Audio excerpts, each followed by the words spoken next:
Nilcinho!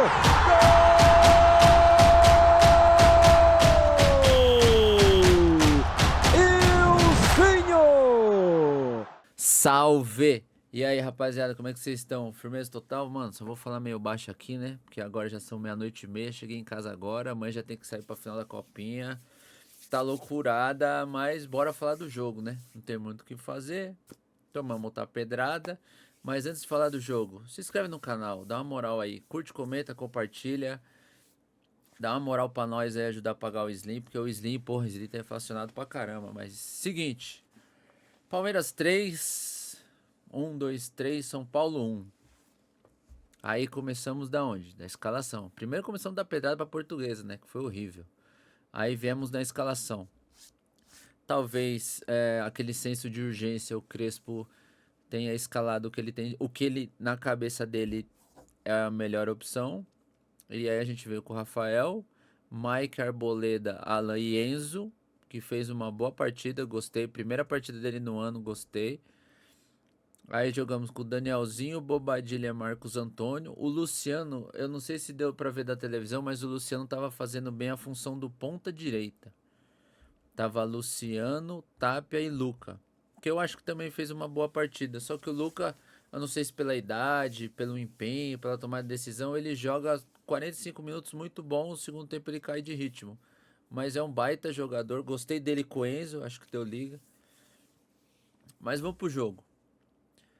Cara, São Paulo e Palmeiras. O São Paulo vinha mal, o Palmeiras vinha de uma pedrada 3-0. O Novo Horizontino meio que mostra pra nós o caminho de jogar contra o Palmeiras, que era se fechar, se defender e contra-atacar, até porque o Palmeiras usa muito a ligação direta, não estava conseguindo criar tanto. O Palmeiras vem com o que tem de melhor também, volta do Andréas, com Marlon Freitas, Maurício, Flaco. O Palmeiras veio também com o seu time ideal, que consegue escalar hoje.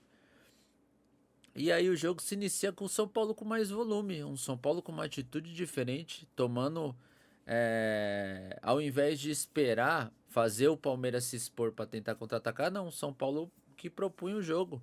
São Paulo que começou muito bem, começou com escanteios, começou com a chance de gol do Luciano, um São Paulo que estava tentando jogar e aí num erro de saída de bola, um erro de passe do Bobadilha, sofre um gol, 1-0. E aí eu acho que é o primeiro problema do São Paulo, que já ficou meio... esse primeiro problema aparece contra o Corinthians. É um São Paulo que entra em posse de bola, mas ele entra em posse de bola empurrando os laterais para frente. Para quê? Para abrir espaço para os 3 meio-campistas. E aí eu acho que esse é um erro, pode-se dizer assim. Eu acho um erro. E eu explico por quê. Você tem 3 meio-campistas muito técnicos, muito bons. Bobadilha, Danielzinho e Marcos Antônio. Beleza, mas você tem 2 zagueiros que o Alan até se garante com a bola no pé, mas o Arboleda não. O Arboleda não tem um passe bom, não tem confiança, não tem uma boa saída de jogo. E aí fica nítido contra o Corinthians, já que o Corinthians empurra o São Paulo pro lado do Arboleda, que é justamente para forçar ele a tentar esse passe curto ou longo. E ele e o Mike ali não estavam bem contra o Corinthians e não estavam bem hoje também contra o Palmeiras. E aí o Palmeiras empurra essa saída de jogo pro Arboleda, é nítido. E aí os 3 volantes caem pro lado direito para entrar em triangulação. E, cara, o São Paulo por algumas vezes até sai, mas na vez que erra, e aí, puxa, por que erra? Porque quando você tem 3 volantes posicionados, mais ou menos assim, o que tá com a bola no pé, os outros 2 abrem espaço. E aí eles ficam rodando, toque e sai, toque e sai. Então, automaticamente eles se aproximam para jogar, mas quando eles tocam na bola, ou se eles demoram a receber, eles se movimentam no espaço vazio. Então, qualquer perca de bola, qualquer erro que você cometa, você tá exposto. Os 2 zagueiros estão longe, você tá sozinho, errou é fatal. Errou vai dar muito espaço. Isso na fase 1, ali na zona mais perigosa que tem, que é a zona de construção na defesa. Na zona 2, que é de meio campo, os alas estão muito abertos na ponta, os laterais, os volantes estão muito longe porque eles são opções, os zagueiros estão bem abertos, então tá tudo muito espaçado. Tem muito espaço. Nesse primeiro erro, o Palmeiras capitaliza, o Palmeiras é fatal, rouba a bola, passe no Flaco, Flaco Maurício, o Andréas faz a parede, o Maurício chuta. Era uma bola defensável? Talvez seria, mas ela bate no gramado sintético e pega uma velocidade, escorre assim e entra bem no cantinho, 1 a 0 Palmeiras. Aí o São Paulo continua propondo o jogo, continua melhor na partida. Eu olhei no relógio, eu vi algumas pessoas falando: a gente funciona só por 15 minutos e tal. Não, a gente funciona 37 minutos. Eu olhei no relógio, são 37 minutos de superioridade do São Paulo, chegando mais, com mais volume, querendo mais. O Palmeiras tinha alguns contra-ataques, o São Paulo empata um jogo num escanteio, poderia ter virado com o Tapia num erro que ele comete ali, erro crucial, que custou caro. E aí o segundo gol do Palmeiras sai, na minha opinião, falta no Mike. O Sousa pula, ele vai em direção ao Mike, ele não vai em direção à bola e no pulo ele atinge o Mike, ele vai em direção ao Mike, pula de costa para a bola e atinge o menino. Eu achei falta, eu vi o replay na transmissão lá. Eu fui voto vencido por todos ali da mesa. O Veloso não conta que é clubista, porque ele é palmeirense, ele ia falar que não ia ser falta. Mas Ricardinho, VSR e André acharam que não foi falta. Eu achei que foi falta. Continuo achando que foi uma falta clara de jogo. Mas aí, como o São Paulo estava em posse de bola, o time completamente espaçado, numa inversão longa, a gente perde a bola e nessa transição o passe entra no Marlon Freitas, entra no Flaco, depois no Sousa, se eu não me engano. E aí o Mike recompõe. Na hora que o Mike recompõe e para na frente do Sousa, por algum motivo, precipitação de leitura, algum motivo o Arboleda faz a leitura errada e simplesmente toma a frente do Mike, abandonando o Flaco. Se o Arboleda fica posicionado, nada disso teria acontecido. O Flaco inteligentemente viu que o Arboleda se precipitou, movimenta nas costas, recebe o passe, gol, 2 a 1 Palmeiras. E aí no final do primeiro tempo, o Palmeiras fica um pouco mais com a bola, mas é uma posse de bola mais para gastar tempo, despretensiosa. E o primeiro tempo acaba assim, 2 a 1 Palmeiras com o São Paulo sendo melhor. Mas o Palmeiras é mais preciso. O Palmeiras tem ali algumas oportunidades, faz 2 gols. O São Paulo tem também 2, 3 oportunidades, faz só um. Numa bola parada. No segundo tempo, você olhando, pô, nosso time tá jogando bem, vamos tentar ajustar. Cara, não funciona. No segundo tempo, o São Paulo funciona menos que no primeiro. E aí, de novo, cara, a gente entra em posse de bola, é muito técnico, mas fica muito espaçado.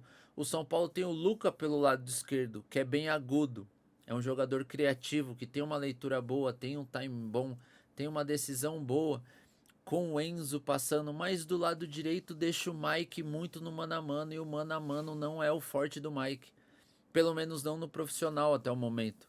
Ele até tenta, tem algumas tomadas de decisão, mas ele fica muito exposto sozinho. O Crespo demora muito a mexer e aí quando mexe, aí você pensa assim, poxa, o Palmeiras se retrai esperando o São Paulo.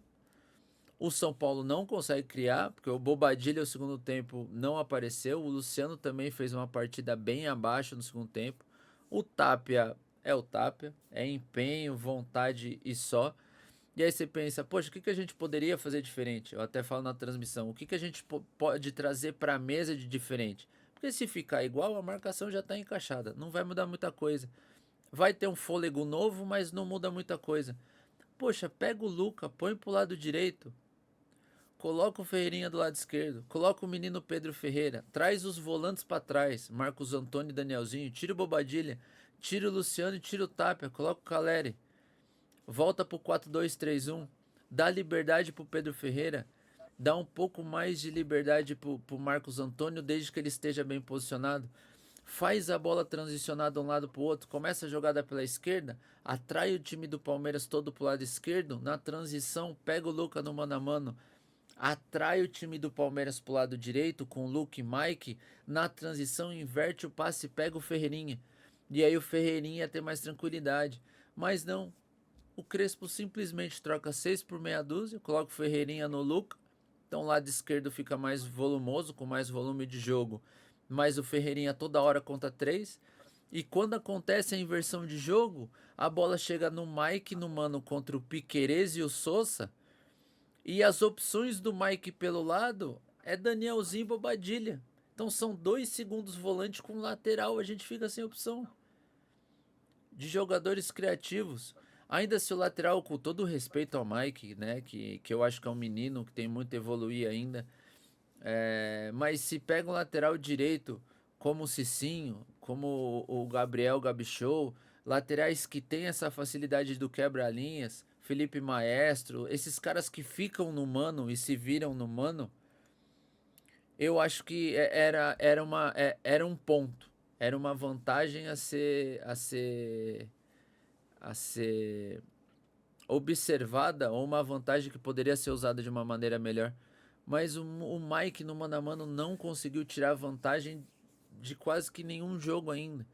E aí dá a opção para ele 2 segundos e 2 segundos volantes. O Danielzinho é um pouco mais agressivo, mas o Bobadilha é muito mais do passe. Então a gente fica com o lado direito meio morto, o lado esquerdo bem marcado, e é isso.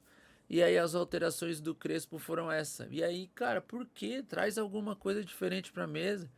Coloca o Pedro Ferreira, que entrou bem no último jogo, deu o passo pra gol. Coloca o Caleri pra ser referência. Coloca um ponta de cada lado. Faz alguma coisa diferente. Mas não, ele demora a mexer, ele vai mexer com 30 minutos quase. Muito pouco tempo e troca 6 por meia dúzia. Então, cara, eu acho que aí vale a crítica. São duas críticas que eu tenho pro Crespo. A primeira, ele encontra um sistema alternativo com 3 homens de meio campo. Ele tenta alguma coisa diferente.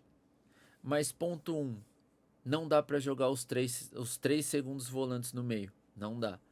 A gente fica com pouco poder de marcação, pouca pegada. Tecnicamente é muito bom, mas a gente está sempre um passo atrás, está muito espaçado. Ah, ponto 2. A transição do Palmeiras era muito no nosso espaço vazio.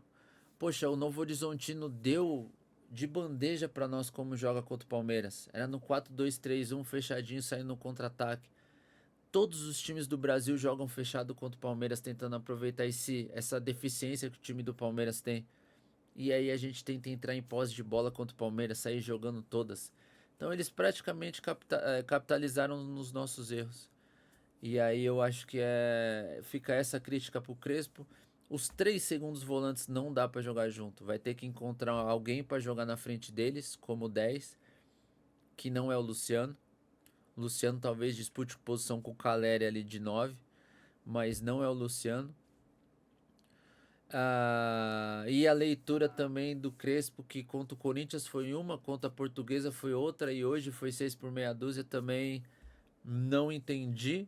Esperava um pouco mais de agressividade, porque a gente sabe que clássico, um gol do São Paulo ali, um 3-2 poderia dar um empurrão, poderia dar uma sobrevida ali para tentar o empate. Não, a gente ficou ali mais do mesmo. Então acho que o São Paulo melhorou dos últimos jogos, porém melhorou e não foi o suficiente, e ainda cometeu muitos erros, principalmente na transição defensiva. Erros que custaram caro hoje e vão custar caro lá na frente também. Então tem que melhorar esse sistema dele com 3 volantes. Contra os times bons não vai funcionar. Pode funcionar contra os times meio de tabela, contra os times mais fracos, mas contra os fera não vai funcionar. Então, de novo, é um jogo que mudaram a postura, mudaram a dinâmica, teve empenho, jogaram até bem, mas não funcionou. E aí, conversando com um dos meninos de Discord, vai, poxa, Wilson, por que pro Palmeiras parece fácil a diferença dos jogadores bons e caros e dos jogadores que nós temos à disposição? Não são ruins, mas quando você tem do meio para frente uma rapaziada competente, uma rapaziada precisa e boa, acontece isso. Ó. Os caras têm 2 chances, fazem 2 gols. Em uma que a gente erra, eles capitalizam e fazem o gol e a gente faz o gol de bola parada. Esse é o futebol, por isso que tem os muito ricos e tem os outros meros mortais, mas enfim. Papo para outro vídeo. São Paulo segue perto da zona da degola, segue ruim. Eu acho que é preocupante, sim. Tem que ligar o sinal de alerta. Porém, eu acho que houve uma melhora, principalmente com os meninos ficando melhor fisicamente e tal, mas ainda tem que melhorar muito. E rapaziada, vai ser um ano difícil. Está sendo muito difícil no Paulista, vai ser muito difícil no Brasileiro. A estreia já é contra o Flamengo. Provavelmente é uma porrada. Cara, e do jeito que é o futebol brasileiro, o Crespo não chega nem no Carnaval, porque provavelmente vai tomar uma porrada contra o Flamengo. O time do Santos é carne de pescoço, é um time enjoado. Não sei se ganha do Santos, mas tem obrigação de ganhar de Ponte Preta e Primavera, mas enfim. Isso a gente deixa pro futuro, debate depois.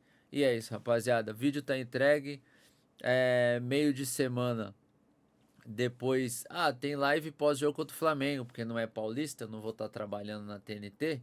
Então a gente vai fazer a live pós-jogo do Flamengo. A live volta no Brasileirão, porque o contrato do pai é só no Paulista.